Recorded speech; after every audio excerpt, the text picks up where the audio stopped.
আসসালামু আলাইকুম, সবাই কেমন আছেন? আশা করি সবাই অনেক অনেক ভালো আছেন। আল্লাহর রহমতে আপনাদের দোয়াতে আমরা অনেক ভালো আছি। চলে এসেছি নতুন আরও একটি ব্লগ নিয়ে। এই তো আজকে সকাল সকাল ব্লগটি শুরু করেছি।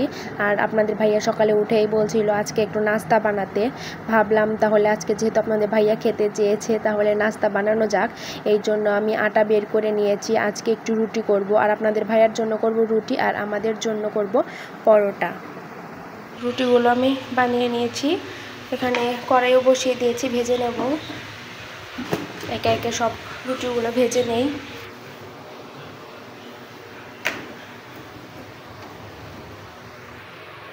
এই তো এখানে নাস্তাও রেডি করে নিয়েছি। আগের দিনের তরকারি ছিল, সেটা গরম করে নিয়েছি, আর সাথে একটা ডিম পোচ করে নিয়েছি। আর আপনাদের ভাইয়াও ফ্রেশ হয়ে চলে এসেছে। এখন আমরা তিনজনে মিলে সকালে নাস্তা করব। তো নাস্তা করে আপনাদের ভাইয়া অফিসে চলে গেছে। আর দেখেন আমার রান্নাঘরের কি অবস্থা, দেখতেই পাচ্ছেন কি অবস্থা। এগুলো এখন আমাকে পরিষ্কার করতে হবে।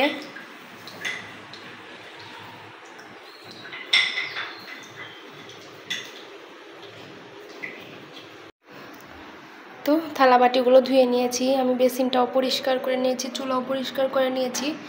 এখন তো উপরে রান্না করব। আর ফ্রিজ থেকে এখন একটু মাছটা বের করব। আজকে ছোট মাছ রান্না করব, আজকে বেশি কিছু রান্না করব না। তো ছোট মাছ রান্না করব। ছোট মাছ বের করে নেই, আর সাথে একটু ডাউল রান্না করব।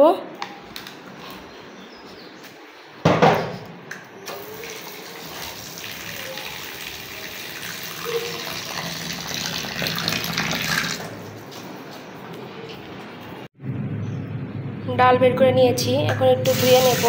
আগে ডালটা উঠিয়ে দেব যেন তাড়াতাড়ি সিদ্ধ হয়ে যায়। ডাল সিদ্ধ হতে একটু সময় লাগে, এই জন্য আর কি। আজকে পাতলা করে ডাউল রান্না করব। আপনাদের ভাইয়া পাতলা ডাল খেতে খুবই পছন্দ করে, আর আমার শুধু ঘন হয়ে যায়। আমি পাতলা করে রান্না করতেই পারি না। যতই ভাবি যে একটু পাতলা করে রান্না করব, কিন্তু ঘন হয়ে যায়। কি করতে পারি পাতলা করার জন্য? সবাই একটু কমেন্ট করে জানাবেন যে কীভাবে রান্না করলে পাতলা হবে, ঘন হবে না।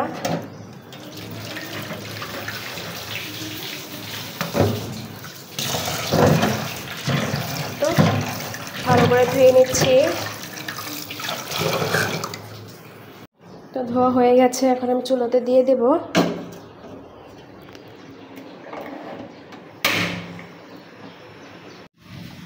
তো এই তো ডালটাও আমার বলকাতে শুরু করেছে।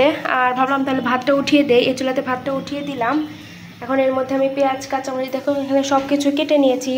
পটল আর আলু দিয়ে ছোটো মাছ রান্না করব। এখানে করলা ছিল, দুদিন আগের করলা ছিল, ভাবলাম নষ্ট করার কি দরকার, ভাজি করে ফেলে, এই জন্য কেটে নিয়েছি, সাথে আলু দিয়েছি। আর এখানে পেঁয়াজ, কাঁচামরিচ, রসুন সব কেটে নিয়েছি। এখন আমি ডাউলের মধ্যে পেঁয়াজ,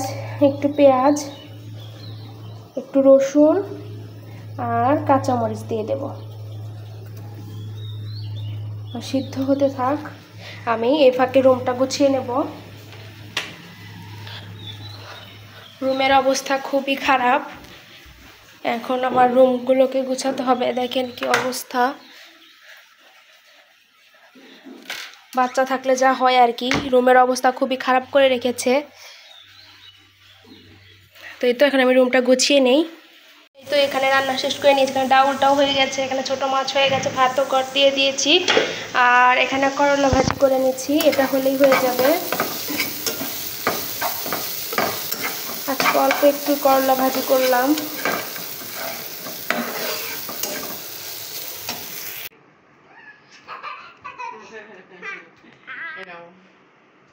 থ্যাংক ইউ।